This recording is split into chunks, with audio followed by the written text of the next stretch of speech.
मोहतरम जनाब, हमारे अज़ीज़ और आप सब के लिए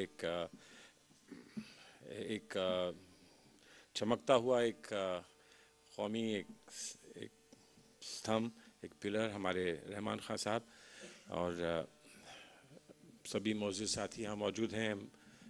हुदा साहब का एक ख़ास आज इनकी ख्वाहिश थी कि हम लोग दोनों यहाँ मौजूद रहें। अज़ीज़ बादशाह साहब भी आए हैं, नाज़रीन फ़ारूक साहिबा भी हैं यहाँ, हमारे रोशन बेग साहब और सभी हज़रात सब मौजूद हैं। और हम आए यहाँ इसलिए हैं कि आप जो एक बहुत अहम काम कौम मिल्लत के लिए और मुल्क के लिए कर रहे हैं और पूरे आलम में इंसानियत के लिए कर रहे हैं, उसमें अपना ताउन आपको हम यहाँ दे सकें और आपसे कुछ गुफ्तगू और आपके तासुरात और आपके जो भी एक्सपीरियंसेस हैं, तजुर्बे हैं, उनसे कुछ फ़ायदा हम लोग उठा सकें। सिर्फ़ हिंदुस्तान में नहीं बल्कि हिंदुस्तान से बाहर जो हमारे जानशीन गए हैं, जो दोस्त साथी पहुँचे हैं और जिनके हर एक के दिल में हमदर्दी और एक दर्द है अपनी बिरादरी के लिए, अपने मुल्क के लोगों के लिए, बिरादरान वतन के लिए, उसका मुज़ाहिरा आपने अपने काम को करके जो सब लोगों के सामने पेश किया है, इसके लिए आपको मुबारकबाद देता हूँ और आप को ये पूरी तरह से वायदा करता हूँ कि हम कुछ ना कुछ आपके तजुर्बे से और आपके तासुरात से हम लोग अपने काम में भी और तेज़ी लाने के लिए और कामयाबी लाने के लिए हम लोग पूरी कोशिश में जुटेंगे। आप हज़रात के सामने जो हकीकत है वो अब समझता हूँ वाज़े हो चुकी है। सच्चर कमेटी की बात होती है, रंगनाथ मिश्रा कमेटी की बात होती है और सच्चर कमेटी और रंगनाथ मिश्रा कमेटी का एक अहम दर्जा मैं मानता हूँ, समझता हूँ। हिंदुस्तान में अभी तक जो भी गुफ्तगू होती रही है और शायद उसका एक मकसद रहा हो और उसकी एक वजह रही हो, हमारा फोकस हमेशा रहा है माइनॉरिटीज़ पर, अक़लियत पर। जब भी मुसलमानों के बारे में हम बात करना चाहते थे, हम उसको अक़लियत के पर्दे में छुपा कर ही बात किया करते थे। शायद उसकी वजह ये भी थी कि हम इससे पहले कि कुछ कर सकें और कुछ मुहैया करा सकें, हम सिर्फ़ मुब्तला हो जाएं गुफ्तगू में और उस वजह से और नेगेटिव अटेंशन उनकी तरफ ड्रॉ करें, तो वो भी कोई बहुत समझदारी की बात ना होगी। लेकिन बहुत अरसे बाद शायद लोगों को ये लगा कि जहाँ एक तरफ सभी हमारी जितनी अक़लियत के लोग हैं उनका एक ही मसला है और एक शेयर्ड मसला है, तो दूसरी तरफ हिंदुस्तान के मुसलमानों के मसाइल कुछ और भी हैं और इसलिए अक़लियत के पर्दे के पीछे ही इनको रखने में नुकसान भी है, अगर कुछ फ़ायदा भी रहा है, कुछ नुकसान भी है और उस नुकसान का अब हमें सामना करना चाहिए और इस पर्दे को हटाकर अब हमें दिन की रोशनी में और आम लोगों की मौजूदगी में अब इस पे गुफ्तगू खुलकर हमें करनी चाहिए और मैं समझता हूँ कम बेश उससे हम फ़ायदे में ही रह रहे हैं। बुनियादी बात है जो हालात हैं हिंदुस्तान के मुसलमानों के और उसकी कुछ वजूहात हैं, उसका कुछ बैकग्राउंड है, उसका जो भी एनालिसिस आपके सामने आया है, मैं समझता हूँ हम लोगों के हाथ उसमें मजबूत किए हैं। लेकिन जहाँ एक तरफ हाथ मजबूत करे हैं, वहाँ एक सवाल भी पैदा किया है कि कितनी जल्द और किस तरह से हम इन हालात को बदल पाएंगे, पहली बात। दूसरी बात ये भी है कि कुछ लोग इसका गलत इस्तेमाल भी कर रहे हैं और ये जमहूरियत में हक़ होता है कि गलत इस्तेमाल आदमी करे और उसको अगर गलत इस्तेमाल करता है तो वो जमहूरी निज़ाम में, जमहूरियत में, आवाम की अदालत में ले जाकर उसका जवाब देना एक फ़र्ज़ है और हक़ भी है और जिसका फ़र्ज़ और हक़ बनता है वो जवाब ये देगा और फिर आवाम की अदालत में ही आखिरी फ़ैसला भी होगा। तीसरी बात ये कि हम ये समझ बैठें कि जो इन 2 रिपोर्ट्स में कह दिया गया, बस हकीकत वहीं तक महदूद है, तो वो शायद कमज़रफ़ी होगी। हमें इससे और भी आगे देखना होगा, कहीं कमज़ोरी हम में भी है।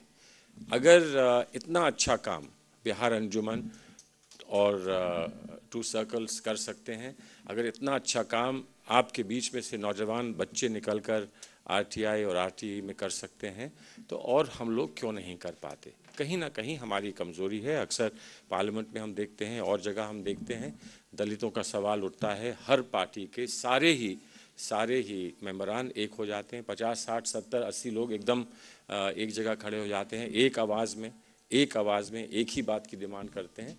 हमारे यहाँ अक्सर ऐसा नहीं हो पाता। हम शुक्रगुजार हैं रहमान साहब के कि उन्होंने एक कोशिश की और लोगों ने भी की। मौलाना महमूद मदनी साहब ने भी की, अदीब साहब ने की, हमारे अजीज़ बादशाह साहब ने की। बार बार अब कोशिश ये हो रही है कि हम सब लोगों को, कम से कम जिन लोगों का अक़लियत से ताल्लुक़ है या अक़लियत से आते हैं, मुसलमानों की रहनुमाई करते हैं या करने की ख्वाहिश रखते हैं, उनको एक ही जगह इकट्ठा करके और एक आवाज़ में वहाँ से वो अपनी बात कहें। लेकिन बहुत सारी बातें हैं, नहीं हो पाती, और मैं इस बात को आपके सामने बहुत खुलकर कह देता हूँ। बहुत सारी ऐसी चीज़ें हैं जो आप चाहते हैं, हम वायदा करते हैं, हम अपने रहनुमाओं से बात करते हैं, वो भी पूरी तरह से, और मैं बड़ी साफ गोई से इस बात को कहता हूँ कि वो दिल से हमदर्दी करते हुए यकीनन चाहते हैं कि हम कुछ कर सकें। नहीं हो पाता है, कहीं ना कहीं कोई पेचीदगी, कहीं ना कहीं कोई दुश्वारी, कहीं ना कहीं कोई रुकावट, कहीं ना कहीं कोई उसमें फंदा आकर कहीं ना कहीं फंस जाता है। मैं चंद बातों का जिक्र करता हूँ, क्योंकि रहमान साहब का बैंकिंग से ताल्लुक़ रहा है, इनका बहुत बड़ा कंट्रीब्यूशन बैंकिंग में रहा है। शरिया कंप्लायंट फाइनेंशियल इंस्ट्रूमेंट्स, लोग समझते हैं कि हिंदुस्तान में नहीं हैं। यूटीआई का बहुत बड़ा काम है अल्टरनेटिव फाइनेंस में, और शरिया कंप्लायंट फाइनेंशियल इंस्ट्रूमेंट्स पे बहुत बड़ा काम है। इसके बावजूद आगे हम नहीं बढ़ पा रहे हैं।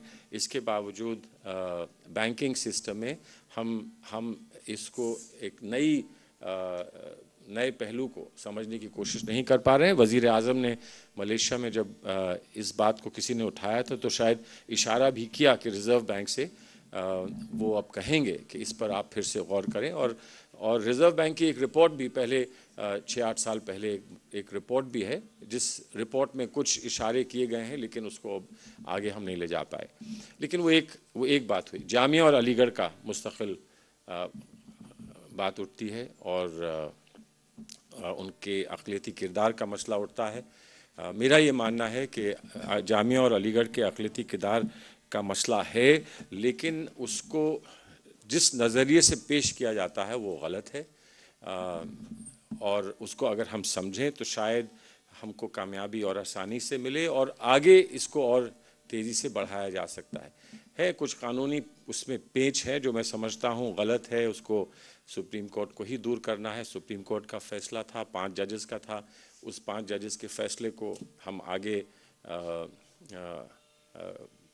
6 या 7 जजेस से हमको उसको बदलवाना होगा, और उसकी तहरीक चल रही है, कोशिश चल रही है। लेकिन एक बात मैं आपसे कहूँ, ऐसी ही आपकी से जैसी नशिस्त में रहमान साहब भी थे मौजूद, मैंने ये कहा कि भाई हम तो चाहते हैं हो जाए, लॉ मिनिस्टर कह रहे हैं कि ये होगा, एजुकेशन मिनिस्टर कह रहे हैं ये होगा, लेकिन करना इसको जिस तरह से इस वक्त निज़ाम है उसमें करना इसको सुप्रीम कोर्ट को है। तो सुप्रीम कोर्ट के सामने बहस तो करनी पड़ेगी, और 3 दफ़ा केस लगे और अलीगढ़ की तरफ से कोई वकील पेश ना हो, ये हम लोगों के लिए एक अफसोस की बात है। सिर्फ मैंने इतना कहा था और कुछ नहीं कहा था, सिर्फ इतना कहा था सरकारी वकील को भी बहस करनी होगी, लेकिन सरकारी वकील इसलिए नहीं बहस पहले कर सकता है क्योंकि केस अलीगढ़ का है। तो जिसका केस होता है वो पहले बहस करता है, उसके बाद फिर सरकार उसको सपोर्ट करती है। सिर्फ इतना कहा था। अगले दिन टीवी पे मैंने देखा अलीगढ़ के एक प्रोफेसर साहब को, जो ये कह रहे थे कि सलमान साहब ये कह रहे हैं कि अलीगढ़ के लोगों को दिलचस्पी नहीं है अलीगढ़ के अक़लियती किरदार में, और ये बताएं सलमान साहब कांग्रेस ने मुसलमानों के साथ क्या क्या किया है, कांग्रेस ने मुसलमानों के साथ क्या किया क्या नहीं किया, ये बहस तो अलग है।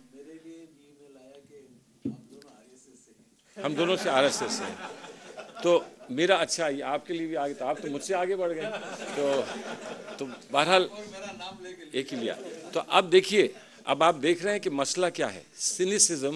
सिनिसिज्म एक बहुत बड़ा मसला होता है डेमोक्रेसी में, कि आप हर अच्छे काम के लिए या हर अच्छी बात के लिए या हर गुफ्तगू पर पहले ही ताला लगा दें और उसको पहले ही मुंह बंद कर दें, ये कहकर कि ये तो एक साजिश है, ये तो हमारे लिए एक साजिश है, ये तो हमारे नुकसान के लिए किया जा रहा है।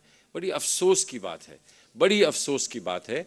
और उनको मैं कैसे बताऊं, जो भी वो साहब थे, उनका नाम तो मुझे नहीं मालूम, कि मेरी पैदाइश अलीगढ़ में है, वाइस चांसलर के घर की है, मुझे भी कुछ समझ अलीगढ़ की है, उनको जितनी होगी सो होगी, लेकिन मुझे भी कुछ अलीगढ़ की समझ है, कानून की समझ, ये करना है।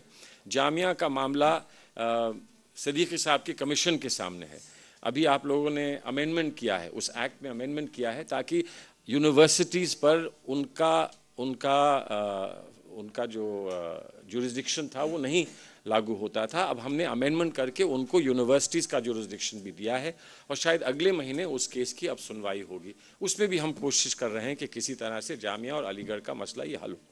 और जामिया का मसला और अलीगढ़ का मसला हल होता है तो फिर हम पब्लिक प्राइवेट पार्टनरशिप में वक्फ बोर्ड के साथ या अक़लियत के लोगों के साथ गवर्नमेंट मिलकर नई यूनिवर्सिटीज़ बना सके। 3-4 और ऐसी यूनिवर्सिटीज़ बने, किशनगंज में बने, हमारे केरला में बने, या मैसूर में बने, अजमेर में बने, इसकी हम कोशिश कर रहे हैं। लेकिन पहले वो कानूनी जो पेच है उसको हमें हल करना है, उसके बाद हम ये भी कर सकते हैं, करेंगे। लेकिन इसके लिए ताउन मिले, और ताउन से पहले लोग हमारे मकसद को, हमारी कोशिश को और हमारी जुस्तजू को समझने के लिए तैयार हों।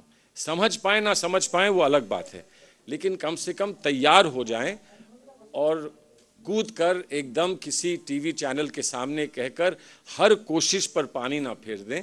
ऐसा अगर होगा तो हम जो कुछ भी कर सकते हैं वो भी हम नहीं कर पाएंगे। बहुत कुछ हुआ है सच्चर कमेटी में, मैं उसको भी आपके सामने खुलकर कहता हूँ। सच्चर कमेटी को अमली जामा पहनाने के लिए माइनॉरिटी मिनिस्ट्री बनाई गई, बहुत कुछ हो रहा है, लेकिन तब भी कम हो रहा है। लेकिन 3,500 करोड़ रुपया एक प्लान में बहुत कम नहीं होता, इससे भी ज़्यादा हो सकता है। लेकिन 3,500 करोड़ पहले इस्तेमाल कर लें, 3,500 करोड़ हम इस्तेमाल कर लें तो उसको फिर 6,000 करोड़ अगले प्लान में मांगेंगे, लेकिन इस्तेमाल तो कर लें। अब यहाँ लोगों की कोशिश ये है कि जो पैसा हम अपने निज़ाम में अभी 90 डिस्ट्रिक्ट्स के लिए स्टेट गवर्नमेंट्स को भेजते हैं, ठीक है, कहीं स्टेट गवर्नमेंट ज़्यादा सतर्क हैं, कहीं नहीं हैं, कहीं ज़्यादा दिलचस्पी ले रहे हैं, कहीं नहीं ले रहे हैं। सच्चाई ये है कि जिसको कोई और महकमा नहीं दिया जा सकता उसको माइनॉरिटी का महकमा स्टेट गवर्नमेंट्स में दे दिया जाता है। एक पार्किंग प्लेस बना दी जाती है कि आप जाइए वहाँ रहिए। उसमें भी कुछ लोग अच्छा काम कर लेते हैं और ज़्यादा अच्छा काम कर लेते हैं तो उनका तबादला कर दिया जाता है। बड़ी मुसीबत है। लेकिन हम अपने लोग हर डिस्ट्रिक्ट में भेजकर और हम वहाँ खड़े होकर काम नहीं करा सकते। स्टेट गवर्नमेंट्स के साथ ही काम करना हो वो हमारी पार्टी की हो या किसी और पार्टी की हुकूमत हो, करना उन्हीं के साथ काम है। उन पर भी प्रेशर आपको डालना होगा।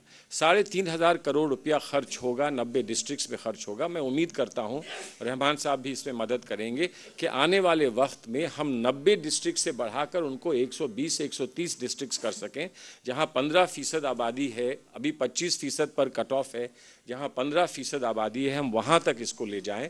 आज हम जितना पैसा दे रहे हैं इसका दुगना पैसा हम दे सकें। 40 लाख स्कॉलरशिप्स अब हम इस साल अक़लियत के बच्चों को दे रहे हैं, जिसमें कि 85% ज़ाहिर है मुसलमान बच्चे हैं, 85% मुसलमान बच्चे हैं। इसको 40 लाख तक हमने पहुंचाया है। हमारे कुछ दोस्त हैं जो कहते हैं कि 1 करोड़ 20 लाख बच्चे हैं और आप दे रहे हैं सिर्फ 40 लाख। तो इस पर भी कुछ थोड़ी सी रिसर्च की ज़रूरत है। क्या 101 करोड़ 20 लाख बच्चे हमारे कट ऑफ में आते हैं या हमारे कट ऑफ में 60-70 लाख आते हैं? क्योंकि हमारा कट ऑफ 2 लाख का है। जो हायर स्टडीज़ के लिए है वो 4 लाख का कट ऑफ है इनकम का, और जो स्कूल के बच्चों का है वो कट ऑफ 2 लाख का है। तो 2 लाख में कितने बच्चे आते हैं और कितना कवरेज हम कर पा रहे हैं, इस पर थोड़ा सा रिसर्च करने की की ज़रूरत है और इसको आगे जैसे बढ़ाया जा सकेगा वो इसको भी हम कोशिश करेंगे कि आगे बढ़ाएं।